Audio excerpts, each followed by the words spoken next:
Hello friends, bienvenido a mi YouTube canal Spanish Vicio. Voy a enseñarte acerca de cómo suenan los alfabetos en español y vamos a ver. Empezamos los alfabetos. A de árbol means tree. B de baile means dance. C de cerrado मतलब closed. बे de durro मतलब hard. ए de educación, education का मतलब होता है education. F de futuro, futuro का मतलब होता है भविष्य यानी फ्यूचर. खे de gato, गातो का मतलब होता है कैट या फिर आप इसको खेनेराल भी पढ़ सकते हो. खे का भी इसमें साउंड निकलता है. आचे de hermoso, hermoso का मतलब होता है ब्यूटीफुल. चे de chocolate, chocolate का मतलब होता है चॉकलेट.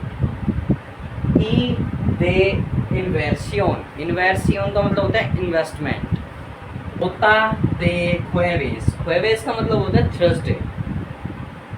का de किलो, किलो जैसे हम बाहर से कोई भी चीज़ लाते हैं तुलवा के तो वही किलो है ये, और स्पेनिश में भी इसको किलो ही कहते हैं.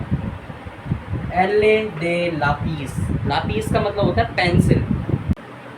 दोबले एल de lluvia, lluvia का मतलब होता है आपका रेन यानी बारिश.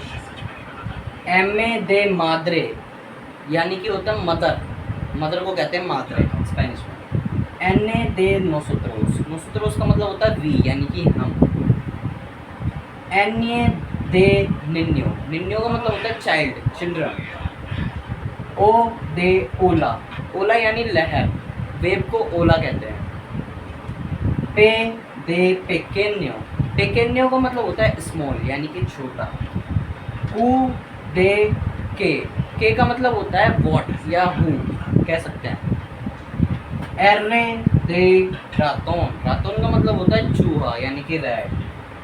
दोबले एर्रे de perro, perro का मतलब होता है आपका डॉग यानी कि कुत्ता. ऐसे de सोफ़ा, सोफ़ा यानी कि जैसे हम सोफ़े पे बैठते हैं अपने इंडिया में उसको सोफ़ा कहते हैं और स्पेनिश में भी इसको सोफ़ा ही कहते हैं. ते de tierra, tierra का मतलब होता है आपका अर्थ यानी कि धरती. ऊ de útil, útil का मतलब होता है लाभदायक. ऊबे de vaca, वाका का मतलब होता है काऊ यानी कि गाय. दोबले ऊबे de वॉशिंगटन, वॉशिंगटन कंट्री को कहते हैं. एक्कीस de मेक्सिको, मेक्सिको का मतलब होता है मैक्सिको एक कंट्री का नाम. इग्रेगा या फिर जे दे जो, जो यानी कि आई यानी कि मैं, इस तरीके से. सेता दे साना ओरिया, साना ओरिया का मतलब होता है कैरेट यानी कि गाजर. जैसा कि मैंने आपको सारे अल्फ़ाबेट्स के बारे में बता दिया है, लेकिन अब मैं आपको इन 4 अल्फ़ाबेट्स के बारे में बताने जा रहा हूँ जिनका तरीका और साउंड निकालने का तरीका थोड़ा अलग है, डिफरेंट है. खे, खे के साथ ई और आई आ रहा है तो आप इसको खे पढ़ेंगे, और अगर इसके साथ कोई अदर वोवल आ रहा है तो आप इसको गा पढ़ेंगे, जैसे कि गातो और खिनेराल, इस तरीके से. दोबले एर्रे, दोबले एर्रे का साउंड जब भी आप निकालोगे तो इसको डबल आर की तरह निकालोगे, जैसे कि तियर्रा. दोबले एल्ले, दोबले एल्ले का साउंड आप जब भी निकालोगे तो जा करके पढ़ोगे उसे, जैसे कि जूविया. खोता, खा और हा, किसी किसी कंट्री में इसको खा भी पढ़ देते हैं और इसको हा भी पढ़ देते हैं, जैसे कि हुएवेस, हुएवेस भी पढ़ देते हैं और हुएवेस भी पढ़ देते हैं, जैसे दोनों का मतलब सेम ही है.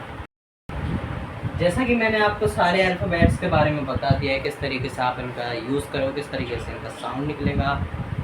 आ बे से दे. अगर आपको स्पेनिश सीखनी है तो मेरे चैनल को सब्सक्राइब करें, लाइक करें, कमेंट करें, शेयर करें.